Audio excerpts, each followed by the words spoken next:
Good afternoon, everyone. Time for my latest installment in my Ukraine series.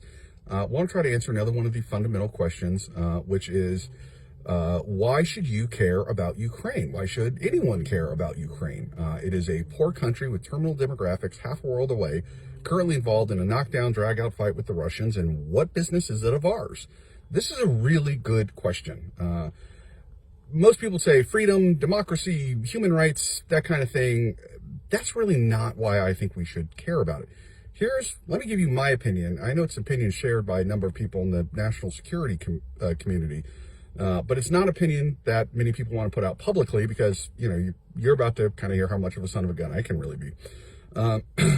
So let me take you back to 1980. The Cold War is in full swing. The Russians are losing badly. They know they're losing, and they're working on a new war plan in the event of a war with NATO. Their plan is for a lightning blitzkrieg-style armored assault across Central Europe and to the Channel ports of France.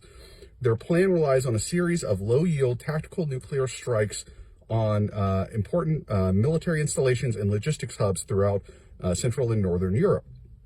So they do what any good staff will do when they come up with this plan. They war game it. And when they do, every scenario they run, every single scenario where they use tactical nukes results in the same thing. Full nuclear release of everything the Americans have, everything the Soviets have, everything the Brits have, the French have, all of it. Remember the movie War Games? The scene where the computer is doing all the scenarios and every single scenario results in everybody firing everything they've got and everybody dies? Russians came to the exact same conclusion. The way they got around that was they just changed the rules eventually and said, okay, whoever's playing the Americans, you can't launch nukes unless the Soviet Union nukes American soil. That was what they had to do to get around that problem, was just make the rules ridiculous. That's point one. Point two, if Russia takes Ukraine, is Russia done? No, not at all. Russia has to move on to the Baltics, Poland, and Romania if they are going to complete their goal. The problem is it doesn't matter which one of those it attacks next. If they get through Ukraine, whether they pick Poland, whether they pick Romania, or they pick the Baltics, all the other countries come into the fight against Russia. Which brings me to my next point. Russia sucks at war. They are inept. They are incompetent. Their equipment is terrible. Their training is terrible. Their logistics are terrible.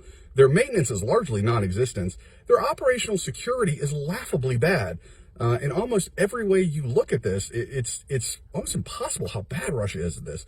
They cannot coordinate more than about 6 to 8 aircraft, fixed-wing aircraft, at the same time. This is things that, like, say, the Empire of Japan had figured out by 1939, and the Russians largely cannot do it. Their war production is wholly insufficient. They produce about 250 to 300 tanks a year. They're currently losing 12 to 1,300 tanks a year in their war. They're burning through old Soviet stockpiles is what's keeping them going.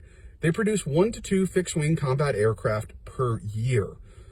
So if they get into a fight with Poland and the Baltics and Romania and Lord knows who else, the problem is that they lose. It's not that they're going to win. It's not that they're going to overrun Russia. That's a good overrun Europe. It's a good boogeyman story. But the problem is that Russia probably lose. And if the United States gets involved, Katie bar the door. It is going to be an unbelievable rout. So isn't that good? So Russia starts a fight and they get their ass kicked. I mean, isn't that kind of what everybody wants? Sort of, kind of, not really. And here's why. Russian doctrine to this day calls for the use of low-yield tactical nuclear weapons in the event of military disaster. If they start getting driven back into their own territory and they're getting just slapped around, which is probably what would happen based on their performance in Ukraine, then they start firing, 20, 30, 50 kiloton warheads. Go back to 1980. What happened when that happened? It all resulted in full release. To this day, Russia has one of the largest nuclear stockpiles in the world. Thousands of warheads. The British have a few hundred. The French have a few hundred. The United States has thousands. If the Russians start throwing nukes around, how long before the British and French start firing them? How long before the Americans start firing them?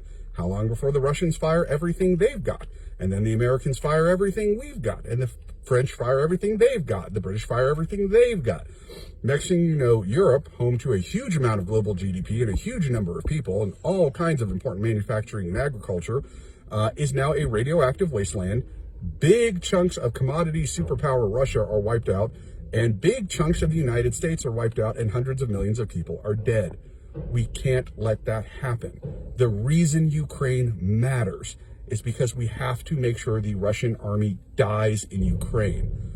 If it does not die in Ukraine and it moves on to Poland or Lithuania or Romania or Estonia or Latvia, we have a much bigger problem on our hands.